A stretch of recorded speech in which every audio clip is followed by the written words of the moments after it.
नमस्कार दोस्तों, भारत एक सोच देख रहे हैं आप। दोस्तों, उत्तर प्रदेश में उपचुनाव में मतदान हो चुका है और उसके बाद अब एक बड़ी खबर निकलकर सामने आ रही है।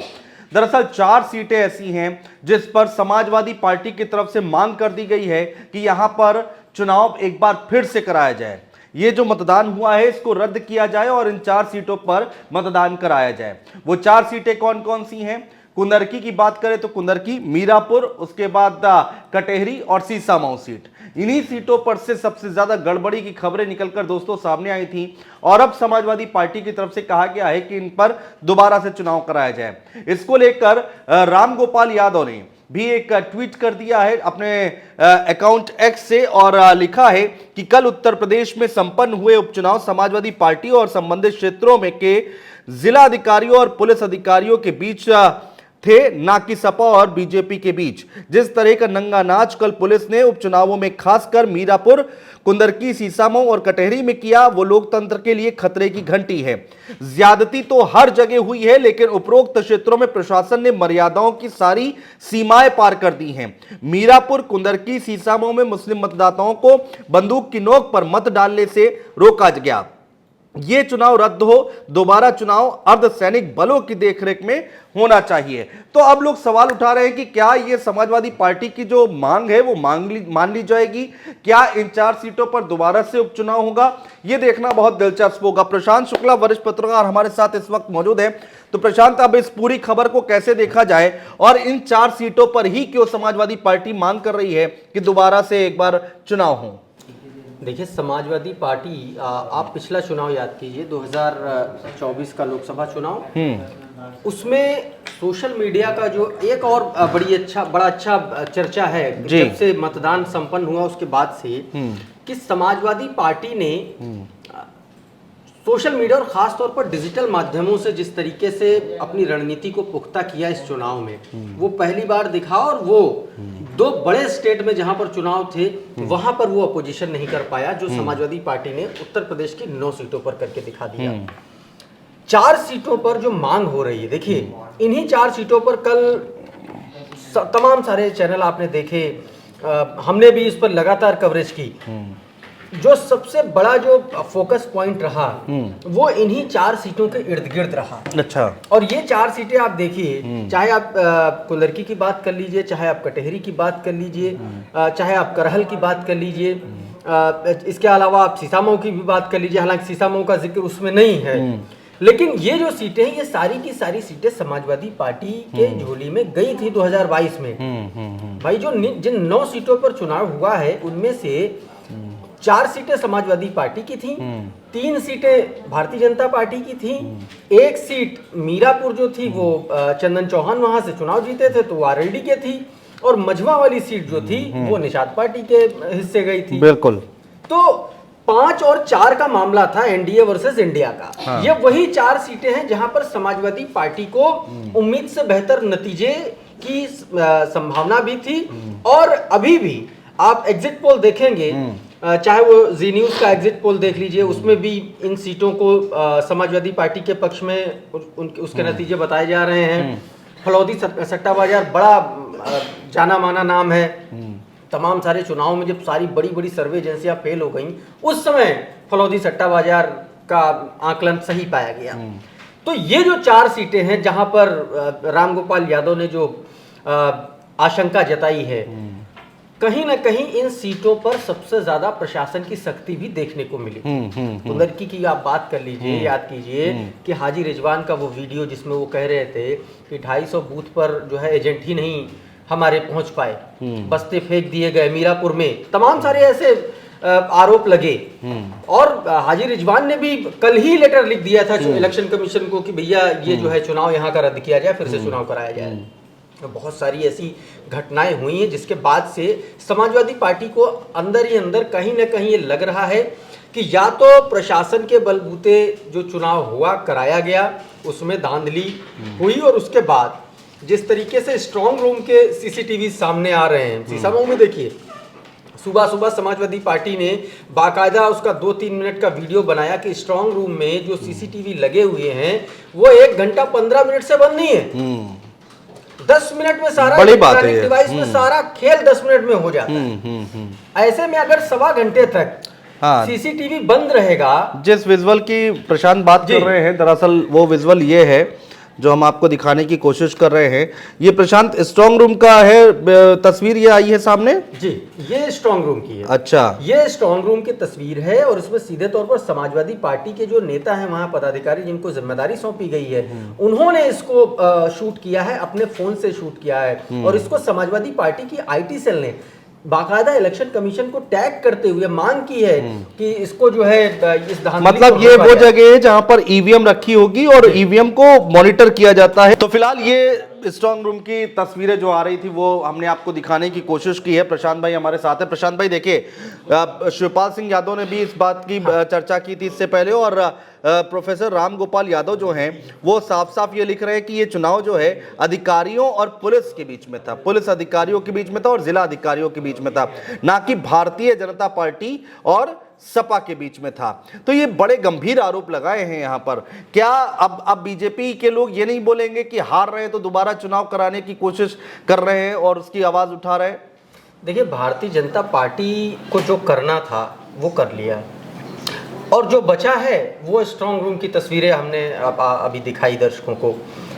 कल जब पूर्व मुख्यमंत्री अखिलेश यादव जब प्रेस कॉन्फ्रेंस कर रहे थे तो उसमें उन्होंने बाकायदा उन अधिकारियों के नाम गिनाए।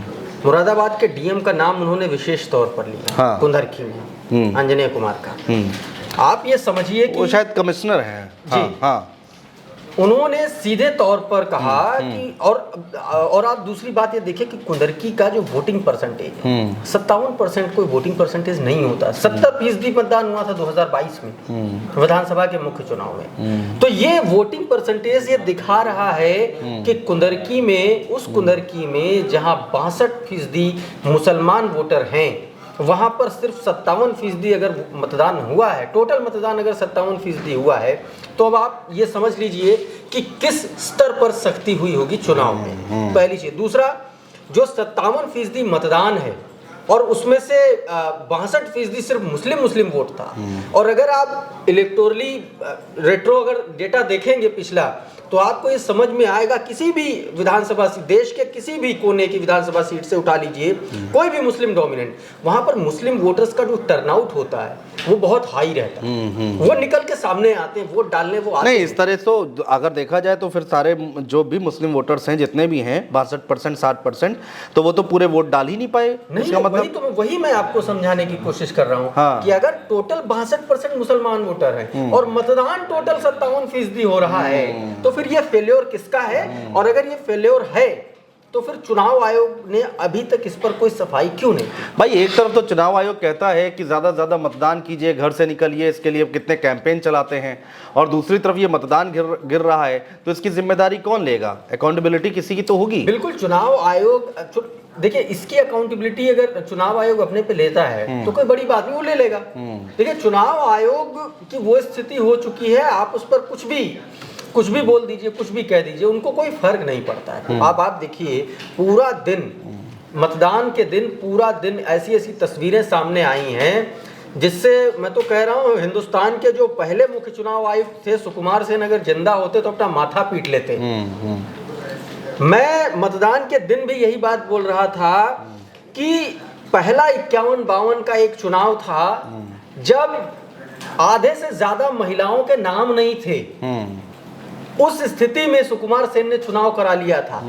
और आज राजीव कुमार के पास सब कुछ है, नवदीप रेणुका के पास सब कुछ है। अब तो टेक्नोलॉजी इतनी हाई हो गई है भाई। फेयर इलेक्शन नहीं करा पा रहे हैं। आपको याद होगा, सुप्रीम कोर्ट ने बोला था, सुप्रीम कोर्ट ने टीएन सेशन का नाम लिया था अपनी टिप्पणी में कि अगर टीएन सेशन आज होते तो कम से कम चुनाव आयुक्त की जो नियुक्ति की जो प्रक्रिया है उसमें कम से कम थोड़ा सा रीढ़ बची रहे। मुझे तो समझ में ये आता है कि जिस जिले में चुनाव हो रहा है वहाँ का जिला अधिकारी सर्वे सर्वा होता है, उसी के ऊपर सारी जिम्मेदारी होती है चुनाव कराने की।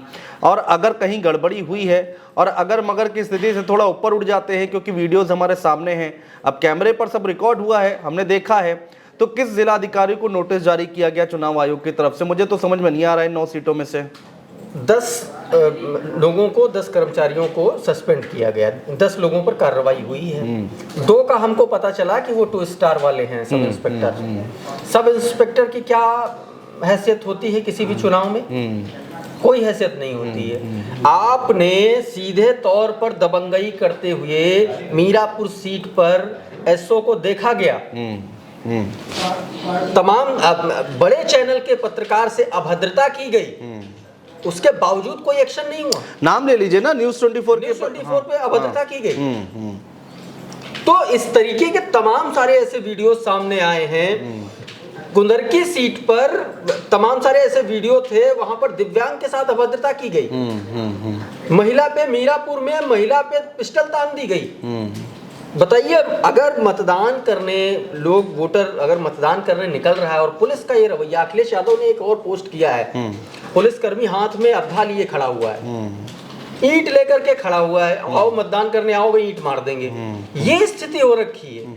उसका उनका सफाई अधिकारी जो है, पुलिस अधिकारी, उन्होंने सफाई भी दी है डीएम के सामने बैठकर, और उसको अखिलेश यादव ने ट्वीट किया है कि और झूठ बोलना कोई इनसे सीखे।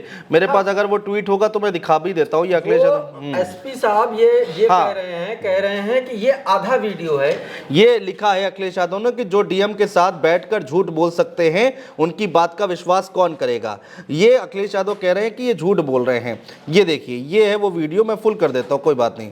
ये वो वीडियो है और कह रहे हैं कि भाई जो यहाँ पर ये बात अपनी रख रहे थे, सफाई दे रहे थे, उस पर अखिलेश यादव ने बोला कि जो डीएम के साथ बैठकर झूठ बोल सकते हैं, उनकी बात का विश्वास कौन करेगा। मैं तो ये कह रहा हूँ कि डीएम साहब ही झूठ बोल दें तो डीएम साहब कोई बहुत बड़े तो नहीं है, चुनाव आयोग ने अपने अधीन किया हुआ है, उनको अफसर बनाया हुआ, उनके जिम्मेवारी में सब कुछ चल रहा है। तो डीएम साहब बैठे हो चाहे एसपी साहब बैठे हो, एसपी साहब भी तो कह रहे हैं कि वो आधा वीडियो है।